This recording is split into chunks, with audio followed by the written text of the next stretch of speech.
Halo bre, jadi di video kali ini saya mau rakit PC dengan budget 5 jutaan lagi. Ini episode berapa ya?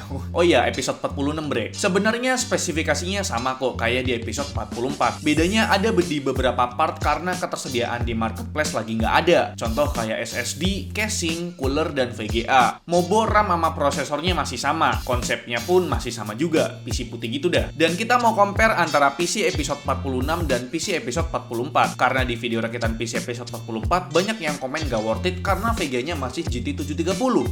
Padahal saya tekenin sekali lagi, itu nggak ngejar performa, tapi ngejar tampilan dengan budget 5 jutaan. Oke, pertama kita rakit dulu dah. Kita pakai Mobo MSI Pro H410M-B. Kalau yang di episode 44 pakai MSI H410M Pro VGA yang kalau dilihat ada sedikit perbedaan di slot PCIe X16 yang nggak ada steel armornya. Tapi sekilas sama kok. Selanjutnya masih pakai prosesor Intel Core i3 10100F yang udah punya 4 core 8 thread, dan kita nggak pakai cooling bawaan ini ya, jadi coolernya dimasukin box lagi. Tarik pengunci soket prosesornya agak keras, jadi pakai tenaga dikit. Buka prosesornya yang masih dibungkus plastik itu, terus tinggal masukin prosesor ke soketnya. Gak usah khawatir nggak masuk, karena memang prosesornya sesuai sama soketnya bre. Terus tutup lagi pengunci soket prosesornya, tarik sedikit ke atas, terus tekan ke bawah sampai penutup soket prosesornya kelepas sendiri. Selanjutnya pasang cooler. Saya pakai cooler ABKONCORE COOLSTORM T407W karena deep cool GMX GT EV2W lagi kosong bre. Ini lebih kecil sih, fan-nya 9 cm, tapi udah pakai 4 heat pipe. Ini udah lebih dari cukup buat kelas prosesor Core i3 kok. Bisa ngehandle TDP prosesor maksimal di 120 watt ya. Mekanisme penjepit sama kayak soket Mobo AMD lawas bre. Ada 8 penjepit. Nanti yang hitam ini bakal masuk ke yang transparan ini buat ngunci. Kayak gini nih nantinya. Masukin penjepit yang transparan ke tengah sini, yang tulisan 115X. Karena sebenarnya bre, soket 1200 sama kok sama soket 115X. Kalau udah tinggal pasang ke motherboardnya. Posisinya terserah karena sebenarnya sama aja kok. Rada diteken ya biar ngunci. Kalau udah tinggal masukin ke 4 pengunci yang hitam ini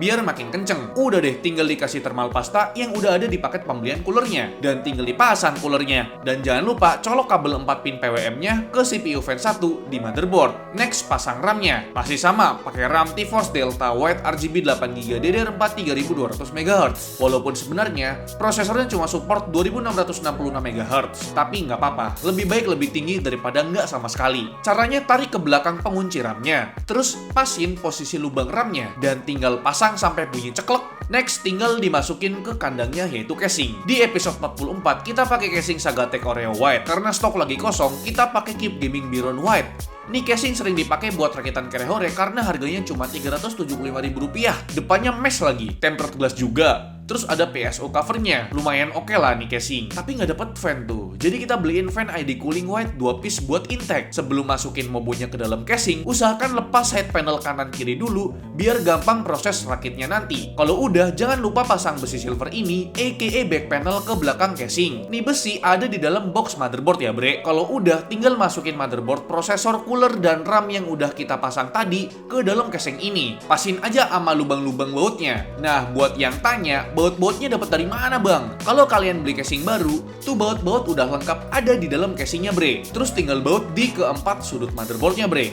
Nah, ini nih langkah yang sedikit sulit buat teman-teman yang baru pertama kali rakit PC. Perkabelan duniawi. Ada 2 langkah nih. Perkabelan duniawi di casing sama perkabelan duniawi di power supply. Tapi kita praktekin perkabelan duniawi di casing dulu, biar lebih simple nantinya. Pertama, pasang kabel USB 3. Biasanya kabelnya tuh warna biru di ujungnya terus tebel. Portnya biasanya di samping soket 24 pin Mobo. Selanjutnya, pasang kabel USB 2 dan kabel audio. Di kabelnya udah ada tulisannya sih. Terus di Mobonya juga ada tulisan USB. Tinggal dicolok aja. Dan kabel audio pun sama, ada tulisannya juga. Tinggal dicolok aja dah. Terakhir yaitu kabel front panel yang rada ribet nih. Singkatnya, kabel power SW itu ada di atas kabel reset SW atau di bawahnya, tinggal dibolak-balik aja. Dan kabel HDD LED dan power LED pun sama, ada di atasnya atau di bawahnya. Tergantung posisinya aja. Kalau udah, kita tinggal pasang SSD-nya nih bre. Di casing ini pasang SSD ada di bracket harddisk di bawah. Jadi lepas dulu 2 baut bracketnya. Terus lepas dah bracketnya itu. Nah, di sini aku pakai SSD colorful SL500 yang 250GB. Pasin sama posisi lubang bautnya. Terus tinggal dibaut dah dah keempat sisinya biar kenceng. Kalau udah, tinggal dipasang lagi bracketnya ke dalam casingnya tadi. Selanjutnya kita pasang power supply-nya bre. Masih sama, pakai power supply Aerocool United Power 500 watt 80 plus biasa. Nih power supply oke banget di harganya. Nggak sampai 400.000 dapat PSU 500 watt 80 plus yang udah flat cable biar proses ngerakitnya jadi gampang. Pasang ke dalam casing dengan posisi kabel ada di bagian kiri atau bagian luar. Gampangnya kipas power supply ada di bagian bawah ya bre. Tinggal dibaut dah tuh PSU. Bautnya juga udah disediain di paket pembelian PSU-nya bre. Selanjutnya tinggal pasang VGA card-nya. Kalau di episode 44 pakai GT730 2GB 64 bit DDR5. Kalau di episode 46 ini pakai GTX 650 2GB 128 bit DDR5 bre. Dan terakhir ini yaitu perkabelan duniawi di power supply. Ada 4 nih yang mau kita colokin ke motherboard. Pertama, kabel 24 pin motherboard. Kedua, karena VGA ini butuh 1x6 pin power, jadi kita pasang kabel 6 pin PCIe ke VGA. Ketiga, pasang kabel SATA ke port SATA di motherboard. Dan keempat, pasang kabel 2x4 pin CPU di bagian pojok atas. Dan terakhir, pasang kabel SATA ke SSD dan kabel power SATA ke SSD bre. Udah deh kelar, tinggal kipas casingnya aja pasang di bagian depan buat jadi intake. Buat exhaustnya ngandelin cooler prosesornya aja. Ya kira-kira jadinya begini dah. Nggak full putih sih, motherboard sama VGA-nya masih hitam, SSD-nya pun masih hitam juga. Terus juga karena casingnya ini ATX, jadi kelihatan banget kabel-kabelnya bre. Karena motherboard yang dipakai masih MATX. Tapi bre, warna cooler prosesor sama RAM-nya tuh cakep banget dah. Selanjutnya kita tinggal bahas performanya. Kita bakal compare nih, apakah GTX 650 ini mampu mengungguli performa GT730 DDR5 yang kalau kita lihat spesifikasi di atas kertasnya sih, GTX 650 oke punya nih. Speed bandwidth-nya 80 GB per second, sedangkan GT730 DDR5 punya speed bandwidth 40 GB per second. GPU clock GTX 650 di 1059 MHz, sedangkan GT730 DDR5 GPU clocknya ada di 902 MHz. GTX 650 rilis September 2012, sedangkan GT730 DDR5 rilis Juni 2014. Kalau dari power, GTX 650 butuh 1x6 pin power dengan 65 watt TDP, sedangkan GT730 DDR5 nggak butuh pin power dengan 38 watt TDP. Kira-kira kayak gitulah perbedaan VGA-nya. Pertama, kita lihat performa GTX 650 di pengujian 3D Mark Time Spy unggul kurang lebih 21% dari GT730 DDR5. Di pengujian 3D Mark Firestrike Extreme unggul kurang lebih 25% dari GT730 DDR5. Udah kelihatan kan performa VGA-nya gimana? Kita lanjut ke performa gamingnya bre. Once upon a time we were both happy. Everything was fine and suddenly it leave. I was left behind, broken in pieces. Then you'd reappear. Sometimes we all feel a little afraid. We don't put our emotions on display. But I've gotta be strong. I don't wanna know if you feel it too. Your chances are gone, and I don't need you anymore, anymore.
make you wanna stay.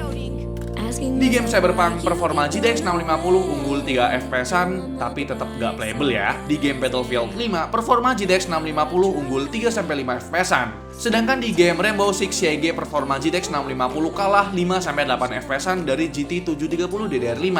Nah, di game Shadow of the Tomb Raider, performa GTX 650 unggul 3 FPS-an cuy. Di game Far Cry 5 pun GTX 650 unggul sedikit aja. Di game Genshin Impact kelihatan banget performa GTX 650 bagus banget karena speed bandwidth-nya yang lebih besar tadi. Perbedaan FPS-nya bisa 5-10 FPS-an bre. Di game Forza Horizon 4, performa GTX 650 unggul dikit aja sekitar 2-3 FPS-an. Di game GTA 5, performa GTX 650 unggul lumayan jauh juga sekitar 10-15 FPS-an.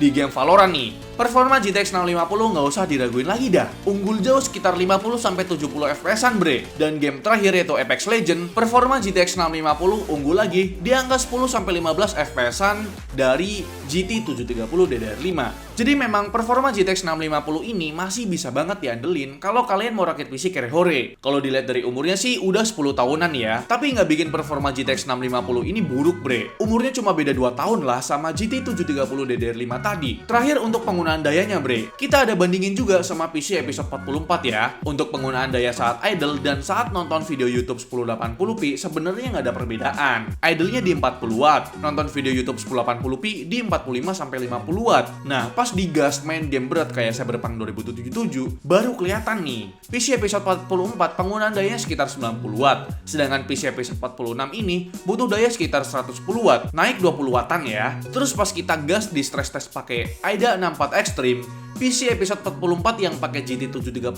penggunaan dayanya 115 watt, sedangkan PC episode 46 ini butuh daya maksimum di kisaran 135 watt. Jadi memang PC episode 46 ini penggunaan dayanya lebih tinggi sekitar 20 watt dari PC episode 44 ya bre. Menurut kalian gimana? Apakah dengan mengganti VGA dari GT 730 DDR5 ke GTX 650 bikin performa PC ini makin bagus atau malah jadi nah, PC ini masih bisa kalian upgrade ke depannya kayak upgrade RAM karena masih tersisa satu slot RAM, terus upgrade VGA karena PSU-nya masih sanggup buat nampung RTX 3050 sekaligus, dan upgrade prosesor ke Intel Core i5 Gen 10. Coba deh tulis pendapat kalian di kolom komentar. Dan buat kalian yang mau beli PC ini, kalian bisa pre-order di official store-nya Kudetek, linknya ada di deskripsi. Tapi kalau misalkan kalian mau rakit PC sendiri, link per komponennya udah saya taruh di deskripsi ya. Like video ini kalau kalian suka, dan jangan lupa subscribe bre. Dadah!